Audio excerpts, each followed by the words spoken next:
आज लोकसभा चुनाव का छठा चरण है। देश भर में 58 जगहों पे जो है लोकसभा चुनाव हो रहा है और बिहार में कुल 8 जगहों पे है।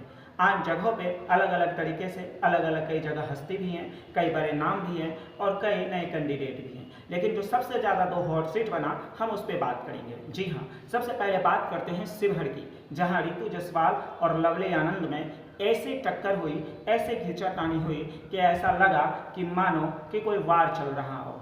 आज वहाँ चुनाव हो रहा है, लेकिन उससे पहले लवली आनंद और रितु जायसवाल में जो तीखी नोकझोंक हुई, उससे ये समझ आप अंदाज़ा लगा सकते हैं कि कौन पार्टी किस तरफ जा रहा है। तो वहीं आनंद मोहन ने यह कहते हुए वोट मांगने से इनकार कर दिया कि मैं क्यों जाऊं, हमारा नेता जब नीतीश कुमार हैं, अमित शाह हैं, नरेंद्र मोदी हैं, तो मुझे कहीं जाने की ज़रूरत नहीं है। इस पे पलटवार करते हुए रितु जायसवाल ने कहा कि जब वो अभी से ये कह रहे हैं तो संसद बनने के बाद वो जनता के साथ क्या करेंगे। इसके बाद लड़ाई आ गई कलम और तलवार की, जहां रितु जायसवाल को आनंद मोहन ने कहा कि उन्हें अनुभव नहीं है।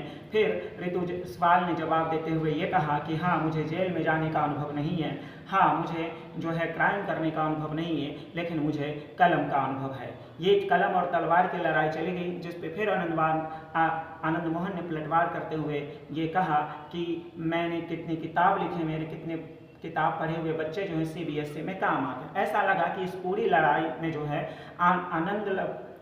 लवली आनंद वर्सेस रितु जायसवाल की जगह जो है आनंद मोहन वर्सेस जो है वो रितु जायसवाल हो गया। और इतना ही नहीं, बात ठाकुर के कुएं तक आ गई। यानी जो शिवहर के मुद्दे होने चाहिए थे, जो शिवहर के वहाँ के विकास के, डेवलपमेंट के, एजुकेशन के, हेल्थ के, इंफ्रास्ट्रक्चर की बातें होनी चाहिए थी, वो बस 2 लोग एक दूसरे की कीचड़ उछालने और पर्सनालिटी पे आकर के जो है रुक गई। और वहीं तीसरा फैक्टर योगी अखिलेश्वर ने डाल दिया, जो ऐसा माना जा रहा है कि वो वैश्य समाज का कुछ वोट जो है अपनी तरफ काट सकते हैं, जिससे रितु जायसवाल को नुकसान हो सकता है। लेकिन फिलहाल जो ग्राउंडेड रिपोर्ट है वो यही कह रहा है कि रितु जायसवाल मजबूत स्थिति में लग रही है, क्योंकि जिस तरीके से वहाँ पे रितु जायसवाल ने कैंपेन किया, तेजस्वी ने कैंपेन किया और एक नैरेटिव वहाँ पे सेट किया कि पिछड़े और अति पिछड़े के नेता रितु जायसवाल और उनकी पार्टी हैं, आनंद मोहन तो वोट मांगने भी से नहीं जा रहे हैं, तो वो बाद में क्या करेंगे। इन तमाम चीज़ों के देखे जाए और MY फैक्टर जो पहले से कोर वोटर हैं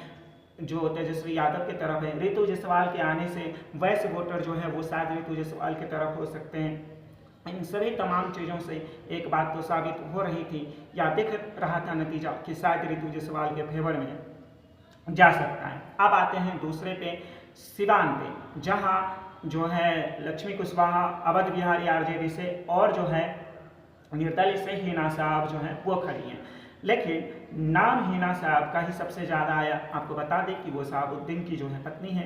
एक तरीके से उनके हस्बैंड को भी बाहुबली एक ज़माने में कहा जाता था, और पहली बार वो बिना किसी पार्टी के और बिना अपने पति के जो है मैदान में उतरे हैं। लालू यादव से उनकी अनबन तब शुरू हो गई जब उनके बेटे को उसामा को जेल हुआ और परिवार की तरफ से कोई देखने नहीं आया। हालांकि ऐसा माना जा रहा है कि इस लोकसभा चुनाव में इसका शायद हो सकता है RJD को नुकसान हो, क्योंकि जिस साबुद्दीन ने RJD को स्टार्टिंग में बनाया, उसी को बेटा को मुसीबत में देखने नहीं गए। लेकिन बात यहाँ पे सबसे ज़्यादा चर्चित हिना साहिबा की इसलिए हुई क्योंकि हिना साहिबा जब अकेले आई तो उन्होंने बैक फ्रंट पे आके खेलने से ज़्यादा अच्छा फ्रंट फुट पर आकर के खेलना समझा, और वहाँ पे आकर के उन्होंने वो सब कुछ कोशिश की जो एक प्रत्याशी करते हैं। वो मंदिर जाकर के चादर बांटने लगे, माता रानी के मंदिर जाने लगे, और ऐसे तमाम तरह की खबरें जो हैं वो चलने लगी। मेन कैंडिडेट से ज़्यादा जो है वहाँ पे चर्चा हिना साहिबा का होने लगा। और अब देखना यह है कि ये दोनों हॉट सीट में से आपको कौन लगता है कि